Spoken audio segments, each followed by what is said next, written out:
High বন্ধুরা, কেমন আছো? আশা করি ভালো আছো। আবারও নিয়ে চলে এলাম নতুন একটা ভিডিও। ভালো লাগলে লাইক কমেন্ট করবেন, আর সব বন্ধুদের কাছে ভিডিওটা পুরোপুরি শেয়ার করে দেবেন। আর পুরোপুরি ভিডিওটা দেখবেন, টেনে টেনে দেখবেন না, তাহলে কিছুই বুঝতে পারবেন না। দেখতেই পাচ্ছ, দেখো আমি এখানে মাংস নিয়ে এসেছি। এগুলো সলিড মাংস নিতে হবে, আর অবশ্যই মাংসটাকে ভালো করে ধুয়ে নিতে হবে যাতে কোনো গন্ধভাবটা না থাকে। আর এই দেখো, এখানে আমি ময়দা নিয়ে নিয়েছি। এই যে এটা ময়দা নিতে হবে, আর এখানে ময়দাটা নিয়ে ভালো করে এটা ময়ান দিতে হবে, যেটি হোক। এবার ভালো করে এটা মেখে নিতে হবে, একটু হালকা পরিমাণে লবণ দিতে হবে, আর একটু তেল দিতে হবে, যেমন লুচিটা হবে আর কি, তেমনভাবে করে এটাকে ভালো করে ময়ান দিয়ে এটাকে ভালো করে জল দিয়ে পুরো মেখে নেবো আমি এখন। একদম পুরো ঝোল করা যাবে না, যেটি হোক একটু টাইট টাইট থাকবে। আর ডোটা যাতে বড় বড় হয়, একটু মিডিয়াম, বেশি বড় রাখা যাবে না, আবার বেশি ছোট করা যাবে না। যেমন আটার দলার থেকে একটু দলাটা একটু বড় হবে, হালকা মতো আর কি। দেখতেই পাচ্ছ আমার দলাটা পুরো কাটা হয়ে গেছে।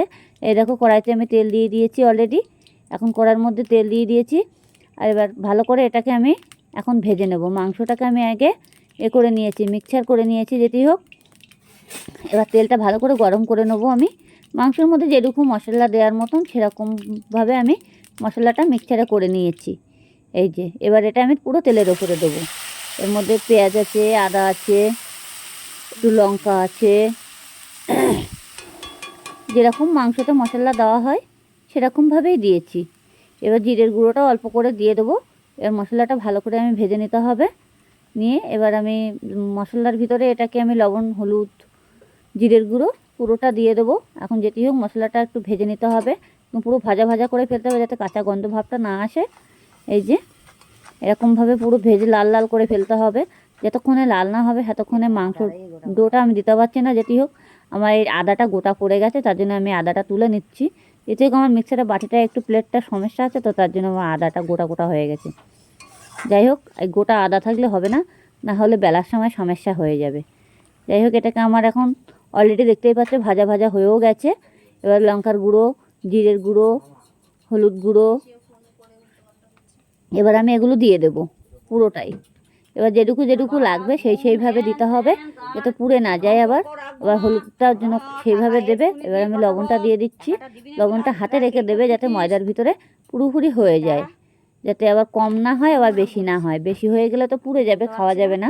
যেটি হোক, এটাকে আমি ভালো করে ভেজে নিয়েছি। দেখো একদম পুরো লাল লাল হয়ে গেছে ভাজাটা, আর কত সুন্দর কালার চলে এসেছে।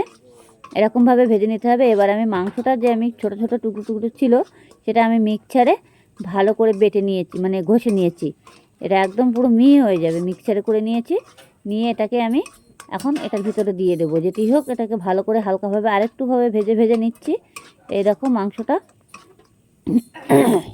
আমি এখন একটা প্লেটের মধ্যে তুলে নিয়েছি। এই দেখো, একদম দেখতেই বুঝতেই পারবা যেটা একদম পুরো মাংস, কিন্তু মাংসটার কালারটা কত সুন্দর চলে এসেছে, একদম পুরো মিহি হয়ে গেছে মাংসটা। আমি পুরো মিক্সচারে করে নিয়েছি, বেটে নিয়েছি। এবার এটাকে ভালো করে ভাজতে হবে। অলরেডি দেখতেই পাচ্ছি পুরো ঝুরো ঝুরো হয়ে গেছে, আর এটার মধ্যে কোনো দানা ভাব নেই আর কি। হাত দিয়ে চাইলেও একদম পুরো হয়ে যাবে, বেললে পুরো ময়দার মতো হয়ে যাবে। এটা পুরো ভাজা হয়ে গেছে আমার অলরেডি। এই দেখো, একদম এত টেস্টি হবে খেতে, না করলে বুঝতেই পারবে না। আর বাচ্চাদের তো মুখরুচি খাবার এইসব খাবার, আর বাইরে খেতে গেলে প্রচুর টাকা দাম এমনিতে এগুলো মাংসের পরোটা। যাই হোক, এরকম আমার ডোটা করা ছিল, দলাটা, সেই দলাটা দিয়ে আমি এখন আস্তে আস্তে করে আমি এটাকে ভালো করে মুড়ে নেব। ভালো করে মুড়ে নিতে হবে, আবার যাতে ফেটে বেরিয়ে না যায় সেরকমভাবে দেখতে হবে, একটু খেয়াল রাখতে হবে, যাতে আস্তে আস্তে করে ডোটা ভালো করে মুড়িয়ে নিয়ে একটা পাক দিয়ে দেবো আমি। এরকম এক এক করে পুরো দোলাটাই আমি মুড়িয়ে মুড়িয়ে নেবো। এই দেখো আমার ডোটা হয়ে গেছে অলরেডি। এবার আমি হালকা হালকা করে একটু চ্যাপটা চ্যাপটা করে নেব।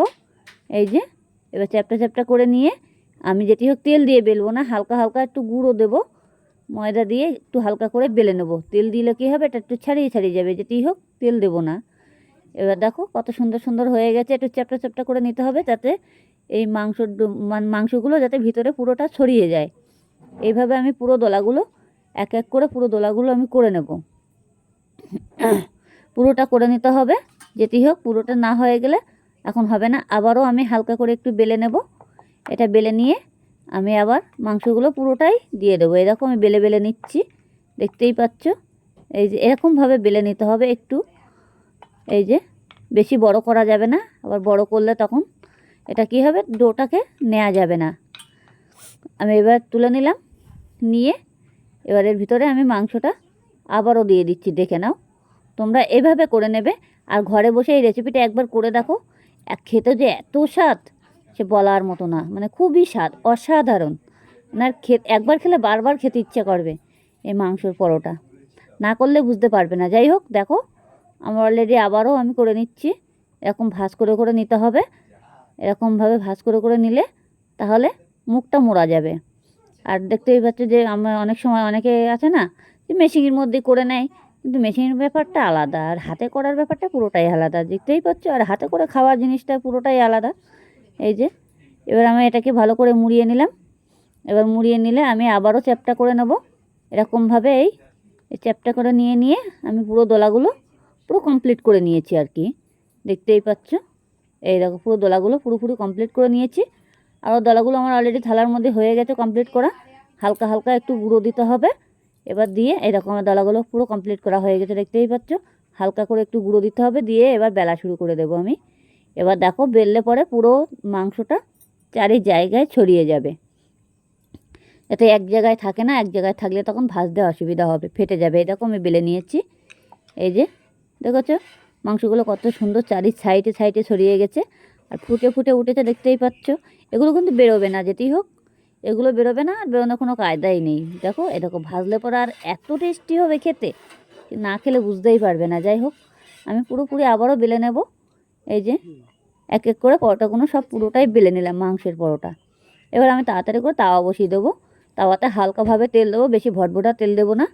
এবার তেল দেওয়া যাবে না বেশি ভটভটা করে, তেল দিলে তো এমনিতেই মাংস, তার মধ্যে অনেক সময় তেলটা আবার যদি বেশি হয়ে যায়, অল্প অল্প করে তেল দিতে হবে, হালকা করে দিয়ে ভালো করে পরোটা যেমন ভাজে তেমনভাবে ভেজে নিতে হবে। আমার তাওয়াটা অলরেডি গরম হয়ে গেছে, দেখতেই পাচ্ছ। এবার আমি মাংসের পরোটাটা পুরো দিয়ে দিচ্ছি।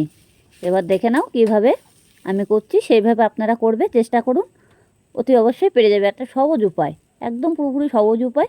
আর বাইরের খাবার থেকে ঘরে বসে খাওয়া খুবই উপকারী, দেখতেই পাচ্ছ। আমার পরোটাটা এক পিঠ অলরেডি ভাজা ভাজা হয়ে গেছে। আর মানে যখন দেখবে যে একদম তেলটা কম হয়ে গেছে, একটু পরে দিতে পারো, কোনো অসুবিধা নেই, কিন্তু বেশি ভটভুটো তেল দিয়ে ভাজবে না। বেশি ভটভুটো তেল দিলে কী হবে, মাংসতে টেনে নেবে, তখন তেল তেলে ভাব হয়ে যাবে। এর জন্য বেশি ভটভুটো তেল দেওয়া যাবে না, হালকা হালকা তেল দিতে হবে আর হালকাভাবে ভাজতে হবে। আর যাতে গ্যাসটাকে বেশি পুরো বাড়ানো যাবে না, মানে আর বেশি লো করাও যাবে না, মানে মিডিয়ামভাবে হালকাভাবে রাখতে হবে। যখন যে দেখবে যে তাওয়াটা গরম হয়নি, তখন তো একটু বাড়িয়ে দিলে, তারপরে হালকা করে একটু কমিয়ে দিলে। এই যে এইভাবে পুরোপুরি ভেজে নিতে হবে। দেখো অলরেডি এটা দেখতেই পাচ্ছ একদম পুরো ভাজা ভাজা হয়ে গেছে। আর খেতে যে এত টেস্টি হবে, একবার না খেলে বুঝতেই পারবে না। ঘরে বসে এই রেসিপিটা অতি অবশ্যই একবার চেষ্টা করে দেখুন, তাহলে বুঝতে পারবে যে খেতে কত স্বাদ। যাই হোক, এরকমভাবে পুরোপুরি ভেজে নিতে হবে। এই যে আমি যেভাবে যেভাবে ভেজে নিচ্ছি দেখে নাও, দেখে নিয়ে সেইভাবে করো। আর এমনি এটা দোকানে একটা পরোটা খেতে গেলে প্রচুর টাকা দাম। আর মাংস রুটি তো সবাই খায়, কিন্তু মাংসের পরোটা তো অনেকে খায়নি, অনেকে বুঝতে পারে না যে জিনিসটা খেতে কেমন লাগে, কি খারাপ লাগবে কি ভালো লাগবে। যাই হোক, আমি আবার একটু হালকাভাবে তেল দিয়ে দিচ্ছি। এবার তেলটা দিয়ে দিলাম, দিয়ে এটাকে ভালো করে এপিট ওপিট করে পুরোপুরি ভেজে নিচ্ছি। এই যে দেখো আমার যখন পরোটাগুলো পুরোপুরি ভাজা হয়ে যাবে, কালারটা এত সুন্দর চলে আসবে, না দেখলে বুঝতেই পারবে না। যাই হোক, এই যে খুবই সুন্দর কালার চলে আসবে। এটা কিন্তু হালকা তেলটা কম হয়ে গেছে, কিন্তু আগেরগুলো পুরোপুরি তেল হয়ে যায় ঠিকঠাক, যে তেলটা এবার আমি বেশি দিইনি। এবার দেখো কালারটা কত সুন্দর চলে এসছে। এবার বাকি পরোটাগুলো আমার সব ভাজা হয়ে গেছে, আমি থালার মধ্যে তুলে নিয়েছি। এবার দেখো এই হটপটের মধ্যে রাখতে হবে পরোটাগুলো পুরোপুরি। এই যে এবার থালা থেকে বার করে নিয়েছি, দেখো কত সুন্দর। ভালো লাগলে লাইক কমেন্ট করবেন, আর সব বন্ধুদের কাছে ভিডিওটা পুরোপুরি শেয়ার করে দেবেন।